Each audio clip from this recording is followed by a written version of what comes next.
नमस्कार दोस्तों, कहानियों की दुनिया में आपका बहुत बहुत स्वागत है।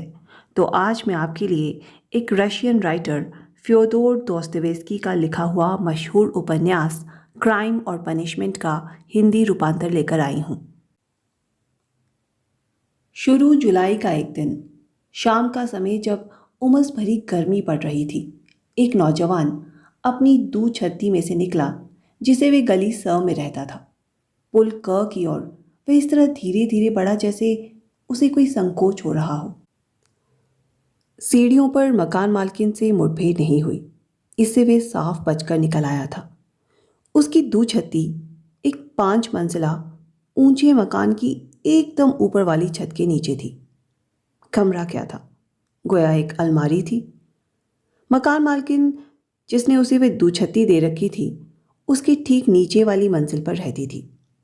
वही उसे दोपहर का खाना देती थी, उसे कुछ और भी सुविधाएं देती थी। लेकिन जब भी वह बाहर जाता था, उसे उसकी रसोई के सामने से होकर जाना पड़ता था, जिसका दरवाज़ा हमेशा खुला रहता था। और उधर से गुजरते हुए हर बार उस नौजवान को झिझक भी होती थी और डर भी लगता था, जिसकी वजह से उसकी त्योरियों पर शिकन पड़ जाती थी और शर्म महसूस होती थी। उसके ऊपर मकान मालकिन का इतना किराया बाकी चढ़ा हुआ था कि वे उससे मिलते डरता था। इसकी वजह ये नहीं थी कि वे कायर और दब्बू था, बात बल्कि उल्टी ही थी।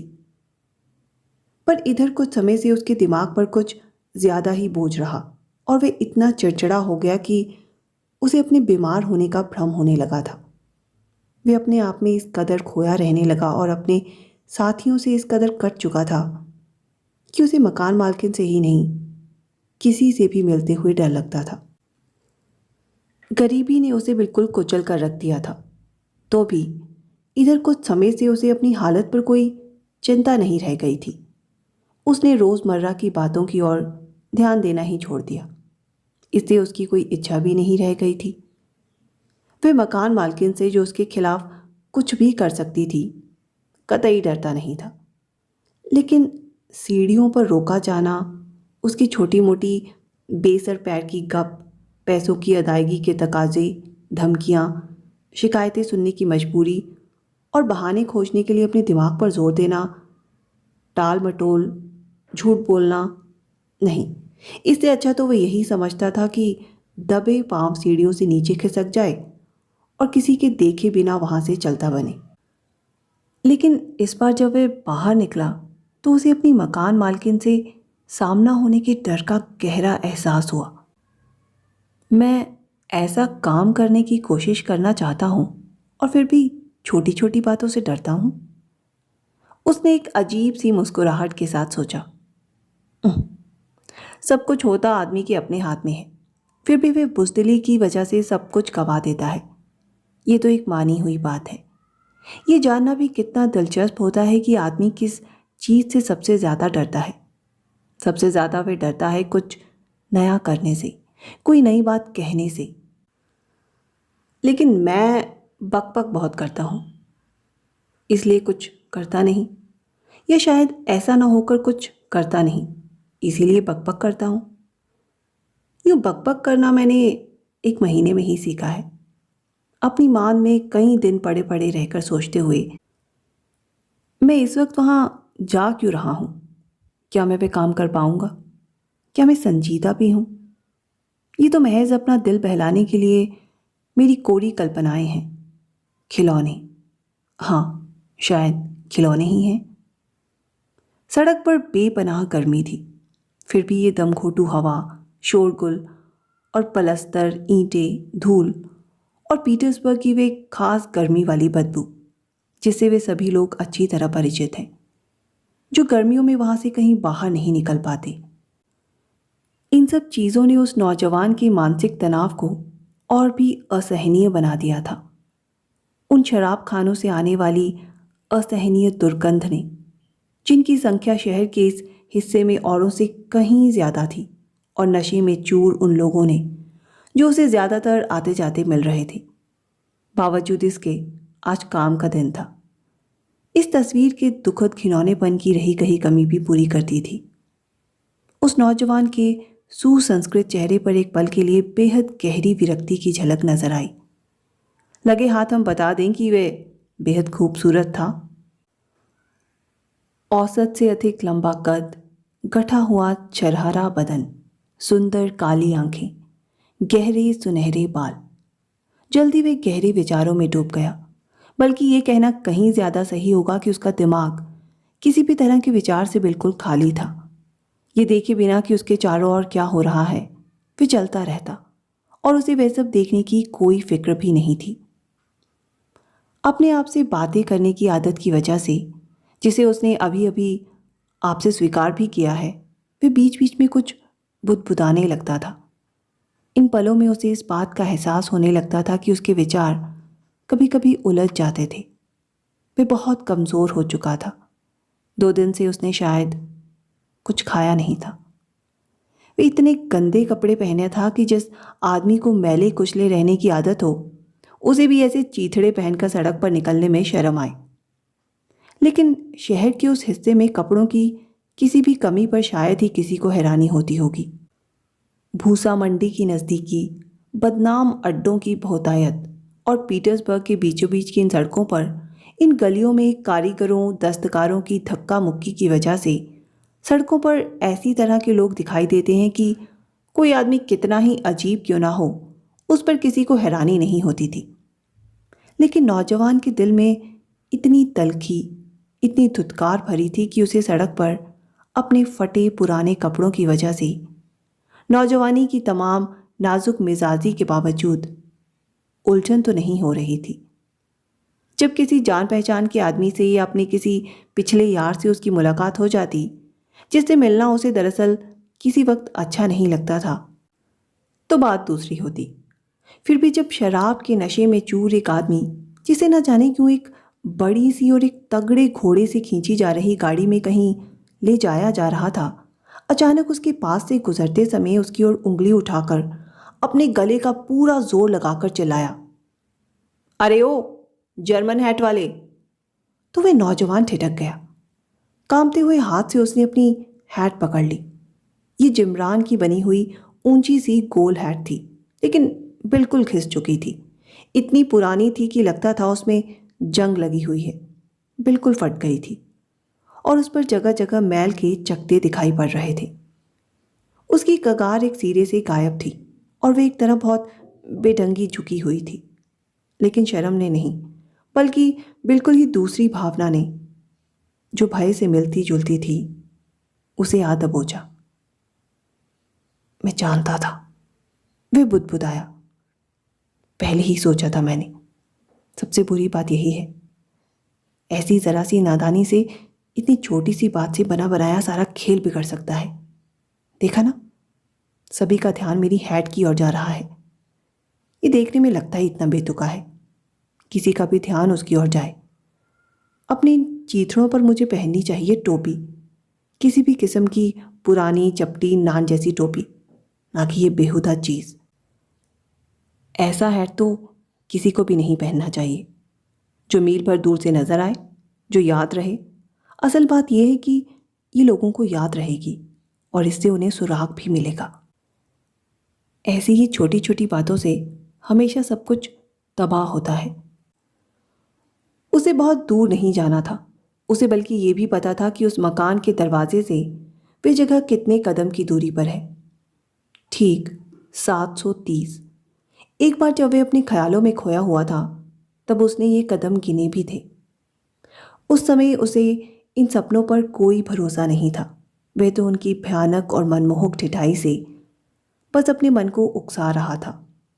अब 1 महीने बाद वे उन्हें बिल्कुल दूसरे ढंग से देखने लगा था और अपने आप से, अपनी दुर्बलता और ढुलमुल के बारे में की गई बहुत सी कड़वाहट भरी बातों के बावजूद उस सपने को एक व्यवहारिक योजना समझने लगा था।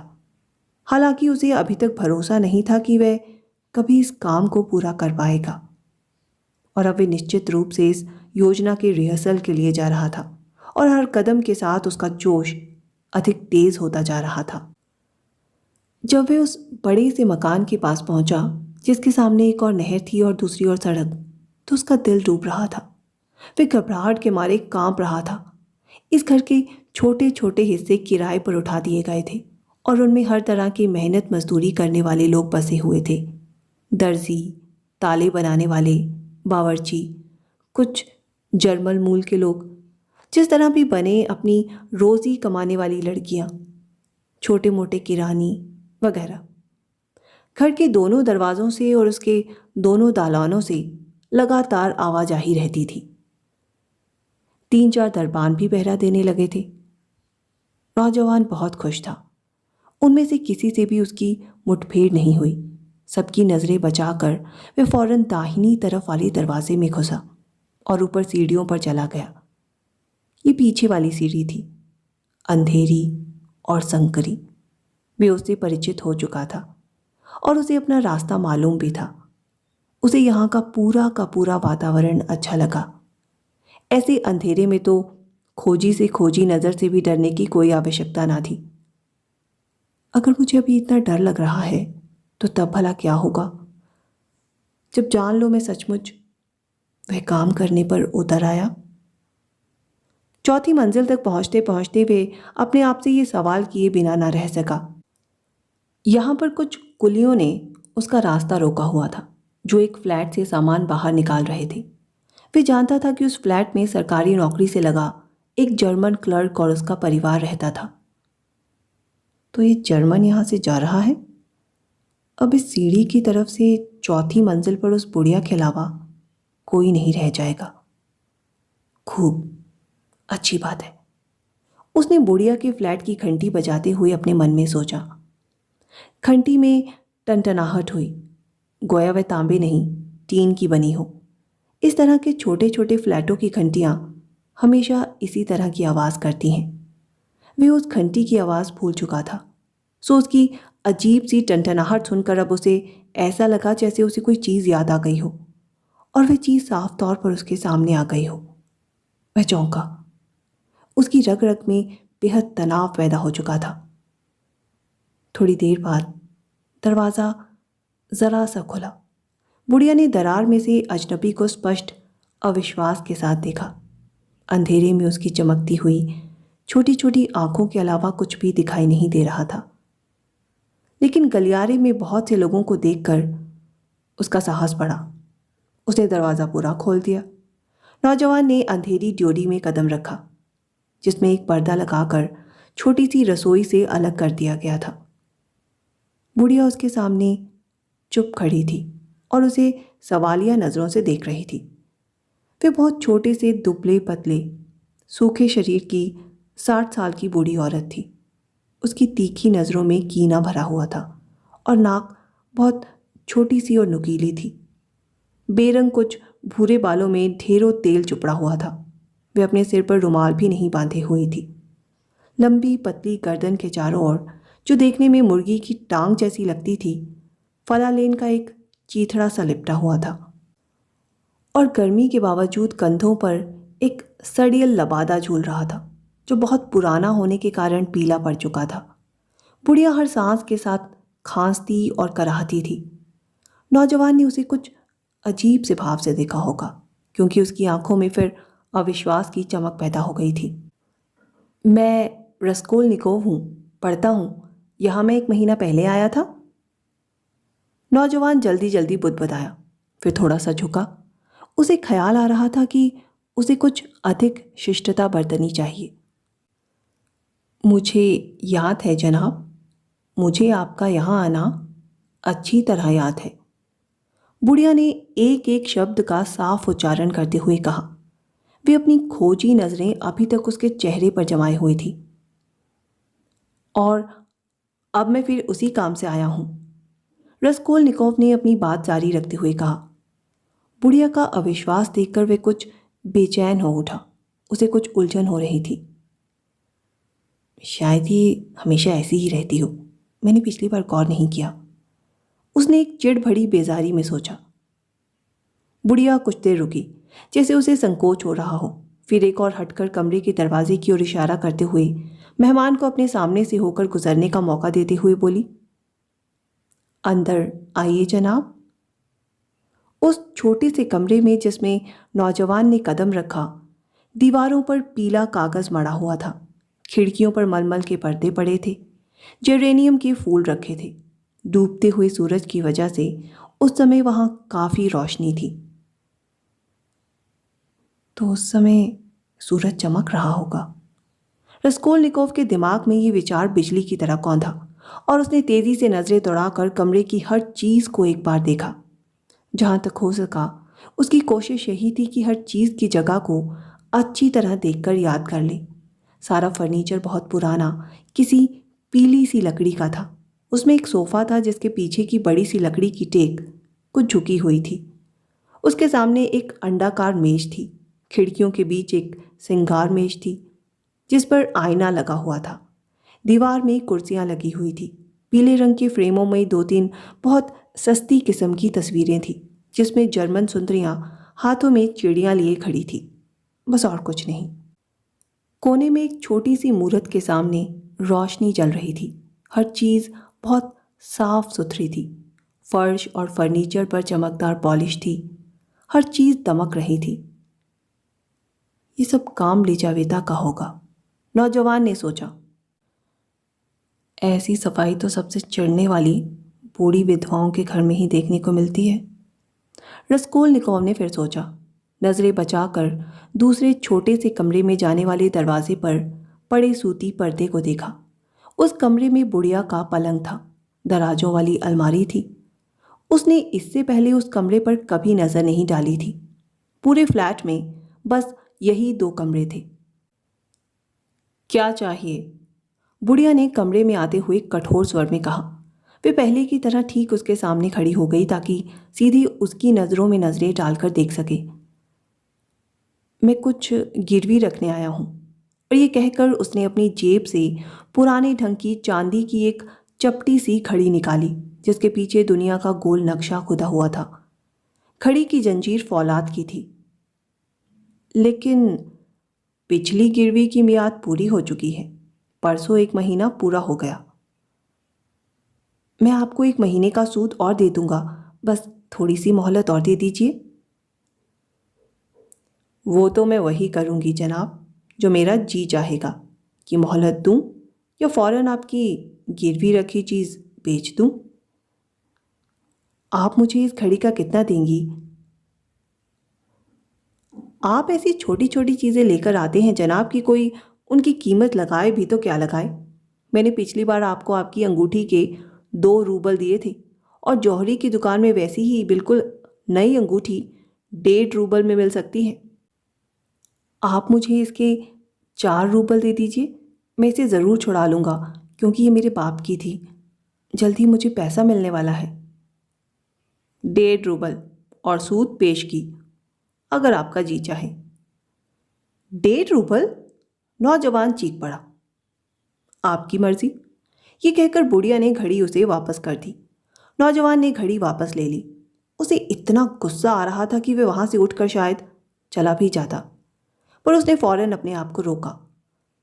उसे याद आया कि उसके पास जाने के लिए कोई और जगह नहीं थी और फिर यहाँ आने के पीछे उसका एक और मकसद भी तो था। लाइए, दीजिए, उसने बड़े कड़ेपन से कहा। बुढ़िया ने अपनी जेब में चाबियां टटोली और पर्दे के पीछे जाकर दूसरे कमरे में गायब हो गई। नौजवान कमरे के बीचों बीच अकेला रह गया। वे बड़ी जिज्ञासा से कान लगाकर सुनने लगा और कुछ सोचता रहा। दराजों वाली अलमारी का ताला खुलने की आवाज़ उसे सुनाई पड़ी। सबसे ऊपर वाली दराज होगी, उसने सोचा। तो चाबियां वे दाहिनी जेब में रखती है, सारी की सारी एक गुच्छे में, लोहे के छल्ले में पिरोई हुई, और उनमें एक चाबी बाकियों से 3 गुनी बड़ी है, गहरे खांचों वाली।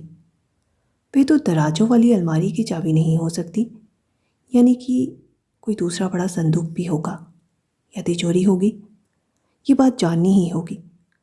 तिजोरी की चाबियां हमेशा ऐसी ही होती हैं, लेकिन ये सब कितना बड़ा कमीनापन है। बुढ़िया वापस लाई। ये लीजिए साहब, जैसा कि हम लोगों में कहा जाता है, रूबल पीछे 10 कोपेक महीना, इसीलिए मैं 1.5 रूबल में से 1 महीने के 15 कोपेक पेशगी काट रही हूँ, लेकिन जो 2 रूबल मैंने आपको पहले दिए थे उनके भी इस हिसाब से मेरे 20 कोपेक आपके जिम्मे पेशगी के निकलते हैं। इस तरह कुल मिलाकर हुए 35 कोपेक। अब मुझे आपकी घड़ी के 1 रूबल 15 कोपेक देने हैं। सो ये रहे। क्या कहा? कुल 1 रूबल और 15 कोपेक? जी हाँ।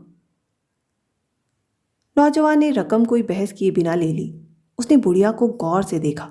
उसे वहां से जाने की कोई जल्दी नहीं थी। गोया वे अभी कुछ और कहना या करना चाहता हो, लेकिन उसे खुद ठीक से पता ना हो कि वे क्या कहना और क्या करना चाहता है। 1-2 दिन में शायद मैं आपके पास कोई और चीज़ लेकर आऊं। कीमती चीज़, चांदी की, सिगरेट केस, जैसे ही वे मुझे अपने दोस्त से वापस मिल जाएगा। उसने बौखला कर अटकते हुए कहा। खैर, उसकी बात उसी वक्त होगी जनाब। अच्छा, चलता हूँ। आप घर पर हमेशा अकेली रहती हैं? आपकी बहन यहाँ नहीं रहती? उसने ड्योढ़ी से निकलते हुए जहाँ तक हो सका इस तरह पूछा जैसे कोई खास बात ना हो। उससे आपको क्या लेना देना? नहीं, कोई खास बात नहीं, मैं तो यूं ही पूछ रहा था। आप तो बहुत जल्दी। अच्छा, चलता हूँ। रसकोलनिकोव बौखलाया हुआ बाहर चला गया। उसकी ये बौखलाहट लगातार और गहराती गई। सीढ़ियां उतरते हुए बीच में 2-3 बार ठिठका। अचानक उसे कुछ ख्याल आ गया। वे बाहर सड़क पर निकल गया और चिल्ला उठा। हे भगवान, ये सब कितनी घिनौनी बात है और मैं ऐसा कर सकता हूँ? क्या ये मेरे लिए मुमकिन है? ये सब बकवास है, सरासर बकवास है। उसने जी कड़ा करके कहा। ऐसी बेहुदा बात मेरे दिमाग में आई कैसे? मेरा दिल भी कैसी गंदी गंदी बातें सोचता है, सरासर गंदी। ऐसी ही नफरत होने लगी। उसके अंदर जो तूफान उठ रहा था उसे कोई भी शब्द, कोई भी चीख व्यक्त नहीं कर सकती थी। बुढ़िया के घर जाते समय नफरत की जिस भावना ने उसे दिल को लताड़ना और तकलीफें देना शुरू किया था, वे अब ऐसी स्तर तक पहुंच गई। उसने ऐसा स्पष्ट रूप ले लिया कि उसकी समझ में नहीं आ रहा था कि अपने आप को इस मुसीबत से छुटकारा दिलाने के लिए वह क्या करे। वे शराब के नशे में चूर किसी शख्स की तरह सड़क की पटरी पर चला जा रहा था। उसे कोई खबर ना थी कि कौन उसके पास से होकर निकला, कौन उसे टकराता हुआ आगे बढ़ गया। उसे तब जाकर होश आया जब वे अगली सड़क पर पहुंच चुका था। उसने चारों ओर नजर दौड़ाकर देखा। मालूम हुआ कि वह एक शराब खाने के पास खड़ा है, जिसमें जाने के लिए सड़क की पटरी से तहखाने तक सीढ़ियां चली गई थी। उसी समय 2 शराबी बाहर निकलकर दरवाजे पर आए और एक दूसरे को गालियां बकते हुए, एक दूसरे को सहारा देते हुए सीढ़ियां चढ़ने लगे। रुककर कुछ सोचे बिना रसकोलनिकोव फौरन सीढ़ियों से नीचे उतर गया। उस समय वह कभी किसी शराब खाने में नहीं गया था, लेकिन इस समय उसका सर चकरा रहा था। प्यास के मारे उसका गला सूखा जा रहा था। ठंडी बियर पीने को उसका दिल बहुत चाह रहा था। उसने सोचा कि उसकी कमजोरी खाने की कमी की वजह से है। वे अंधेरे और गंदे कोने में छोटी सी चिपचिपी मेज के सामने जाकर बैठ गया। बियर मंगाई। पहला गिलास एक सांस में कटक गया। फौरन उसे कुछ राहत मिली और वह साफ साफ सोचने लगा। तो ये था उपन्यास का पहला भाग। उम्मीद है आपको कहानी की प्रस्तुति पसंद आई होगी।